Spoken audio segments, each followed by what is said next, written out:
Okay students, एक और Curie है आपकी जर्नल एंट्रीज़ को लेके, ठीक है। सो देखो, सबसे पहले आई थिंक ये कोई प्रीवियस ईयर पेपर किसी ने भेजा है। तो ये है, सबसे पहले देखो, X having no capital of his own started with ₹10,000 borrowed from his friend R at 12%।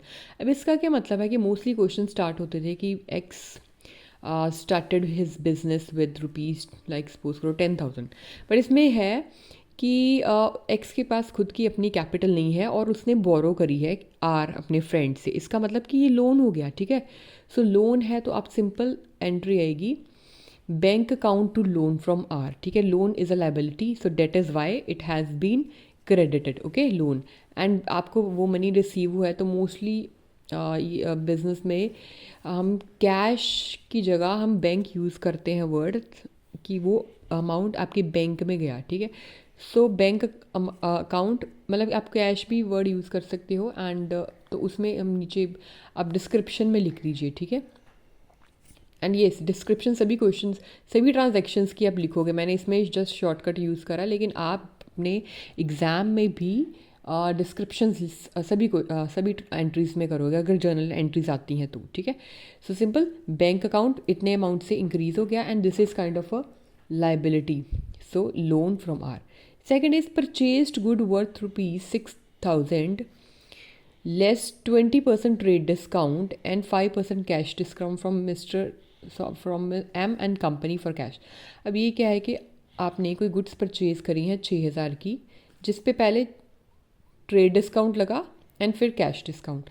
तो ये चीज़ याद रखिए, मैंने पहले भी आपको ये एक्सप्लेन किया था कि अगर ट्रेड डिस्काउंट लिखा हो तो वो उसकी अलग से एंट्री नहीं आती।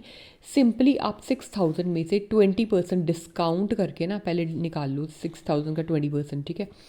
तो वो जो भी I think it yes it was rupees 6,000 का अमाउंट 20% निकाल लो, ठीक है।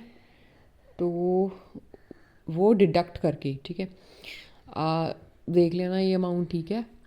तो वो आप परचेजेस में लिखोगे, ठीक है, क्योंकि गुड्स परचेज देखो सबसे पहले गुड्स परचेज थी तो परचेज की एंट्री आएगी परचेज टू कैश, क्योंकि अब यहाँ पे उसने आगे डिस्काउंट रिसीव हुआ है, उसको फर्दर 5% का और डिस्काउंट रिसीव हुआ। तो जब डिस्काउंट रिसीव होता है so that is kind of a gain, ठीक है, इनकम है, तो इसलिए डिस्काउंट रिसीव्ड आया। तो 4,800 this is the amount after deducting this trade discount, ठीक है।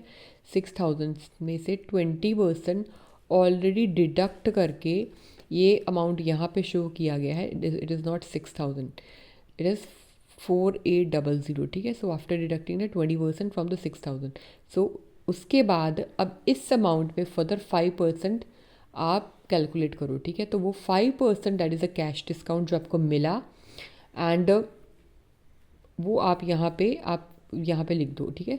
एंड उस so this is the amount deduct 4,800 में से 240 डिडक्ट करके ये अमाउंट आया, तो टोटल 400, ठीक है। Next is good worth 200 worth damage transit. अब गुड्स कुछ ट्रांजिट में थे और 200 के गुड्स हो गए damage, and a claim was meld on railway authorities पे क्लेम करा गया। तो अब इस पे अब क्या क्या एंट्री आएगी, so this entry is something different. तो आप यहाँ पे रेलवे क्लेम, ठीक है, रेलवे पे क्लेम करा है आपने, तो रेलवे क्लेम अकाउंट डेबिट होगा 200 से। एंड टू परचेजेस, अब टू परचेजेस क्यों करा गया, कितने अमाउंट से परचेजेस आपकी रिड्यूस हो गई, तो इसलिए परचेज को क्रेडिट बैलेंस में शो करा गया। उसके बाद देखो नेक्स्ट क्या हो गया कि अब रेलवे ने आपको कैश दे दिया इन फुल सेटलमेंट, ठीक है। तो अब यू गॉट द कैश, ठीक है, तो कैश रिसीव हुआ, तो entry is cash to railway. तो यहाँ पे पहले रेलवे क्लेम को आपने किया था डेबिट, अब क्योंकि वो आपको रिसीव हो गया तो उसके अकाउंट को क्लोज करने के लिए उसको क्रेडिट कर दिया गया, ओके, डन।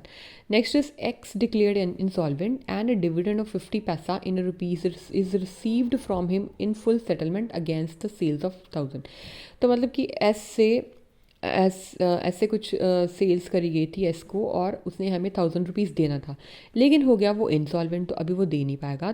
बट वो सिर्फ उसका 50 पैसा, इसका क्या मतलब 50 पैसा मतलब कि 50% आपको पैसा मिलेगा, एंड 50% हो गया आपका बैड डेट। तो सिंपली जो मिला वो बैंक में देखो 1000 का 50% कितना हो गया 500, मतलब 50% इतना मिलेगा, इतना नहीं मिलेगा, और इतना मिलना था, ठीक है। तो एस अकाउंट को 1000 से करोगे क्रेडिट, क्योंकि एंड सेकेंडली यहाँ पे 500 आपके बैंक अकाउंट में आया, और ये हो गया बैड डेट में चला गया 5, तो एस हो गया यहाँ पे क्रेडिट, ठीक है, 1000 से मिलना था। देन बॉट अ हॉर्स, ये तो सिंपल एंट्री है, ठीक है, हॉर्स टू कैश हो गया 600। आगे देखो, carriage of 1200 paid for delivering goods to customer. अब कुछ कैरेज आपने पेमेंट करी, ठीक है, तो ये आप पहले भी अपने trading and profit and loss account में भी कैरेज पढ़ा है कि carriage is kind of a transportation cost, so that is expense, so carriage to cash, simple. Next, purchase goods worth 700 from D on credit, तो ये भी simple entry है, ठीक है, परचेज करा, परचेजेस टू डी अकाउंट, ठीक है, क्योंकि क्रेडिट पे थी। Next is sold above goods to K at ₹1000, तो ये भी सिंपल है कि अभी जो डी से गुड्स ली वो आगे के को कर दी सोल्ड। अभी ये देखो, ये भी मैंने पिछली अपनी वीडियो में ये कंसेप्ट समझाया था कि आपने डी से ख़रीदा, आपने कुछ 300 रुपये का इसका मतलब कि प्रॉफिट रखा, और बाकी 1000 रुपीज़ पे आपने के को कर दिया सेल, ठीक है, तो के को कर दिया सेल। अब देखो, अब आगे की कहानी क्या है कि अभी यहाँ से देखना, ठीक है, आगे की कहानी ये है कि के ने क्या करा कि गुड्स वर्थ ₹50 आपको वापस कर दिया। तो जब वापस करा तो डेफिनेटली वो सेम अमाउंट से आएगी, सेल्स रिटर्न हो गए, ठीक है ना, सेल्स रिटर्न, अदरवाइज सेल्स का क्रेडिट बैलेंस होता है कि, तो और सेल्स रिटर्न उसका ऑपोजिट होगा, तो उसका डेबिट बैलेंस, ठीक है। तो के ने रिटर्न करे तो 2Ks अकाउंट आ गया, ओके, 50 रुपीज़ से ही। लेकिन अब आपके पास जो 50 रुपीज़ के गुड्स आए, आपने फर्दर उसको वापस कर दिया डी को, डी से लिए थे, तो डी को तो आप 50 से नहीं ना करोगे, क्योंकि आप तो उसको कॉस्ट प्राइस पे वापस करोगे। तो ये आपको कैलकुलेट करना मैंने समझाया है, तो आप ये करोगे पिछली वीडियो से देखते हुए कैलकुलेट, ठीक है। तो टेल मी कि वेदर 35 इज़ राइट आंसर और नॉट, ओके। सो उसके बाद आ जाएगा कि 1 month interest to R on capital supplied by him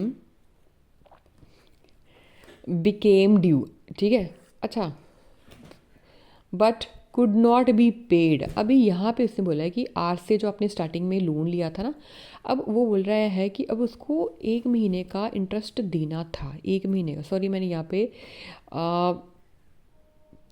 full year का ही निकाल दिया था, तो यहाँ पे लिखा हुआ, मैंने पढ़ा नहीं, 1 month का था, ठीक है। तो 1 month, 1 मिनट यहाँ पे हम कैलकुलेट कर लेते हैं आपके सामने ही कि इट वॉज रुपी, कितना आपने अमाउंट बोरो किया था उससे, आपने किया था, इट वॉज 10,000, ओके। सो 10,000 जब आपने उससे ख़रीदा था, ओके, एंड उस पर 12% था, ठीक है, एंड क्योंकि आपने निकालना है यहाँ पे 1 month का, क्योंकि बोला 1 month interest to R it is due, तो ऑब्वियसली 1 month, ठीक है ना, तो 1 month divided by the 12, okay, so it is kind of 100, है ना, तो 100 है, इट इज़ नॉट दिस, 100 हो गया, ओके, ये मैंने फुल ईयर का निकाल लिया था, तो 100 हो गया यहाँ पे उसका, ठीक है, इंटरेस्ट पे करना है, तो interest on loan is kind of an expense, ठीक है, तो डेबिट किया टू आर्स अकाउंट। उसके बाद देखो, हॉर्स बॉट, जो अपने हॉर्स ख़रीदा था ना अर्लियर फॉर ₹600, वो डेट डाइड, ठीक है, and its carcass was sold for 30 rupees. तो अब ये कंबाइंड एंट्री क्यों करी, देखो सबसे पहले तो उसका जो कारकेस था वो सोल्ड करा, तो पैसा आ गया आपके पास, कैश आया ₹30, ठीक है। देन हॉर्स आपने ख़रीदा था 600 का, अब वो उसका अकाउंट पहले डेबिट था, तो अब हो जाएगा क्रेडिट, एंड लॉस कितना हो गया हॉर्स पे फर्दर, ओनली डिडक्ट करके, ठीक है, कैश जो मिला जो नहीं मिला, तो this is the 570 is the loss. Next is provide depreciation on machine, तो this is simple, depreciation to machinery. Okay, तो मशीन डेप्रिसिएशन देखो 50,000 पे 10% चार्ज करो, दैट्स 5,000। ठीक है, सो अभी अगर यहाँ पे कोई प्रॉब्लम है तो आप कमेंट करके बता दीजिए। Okay, done.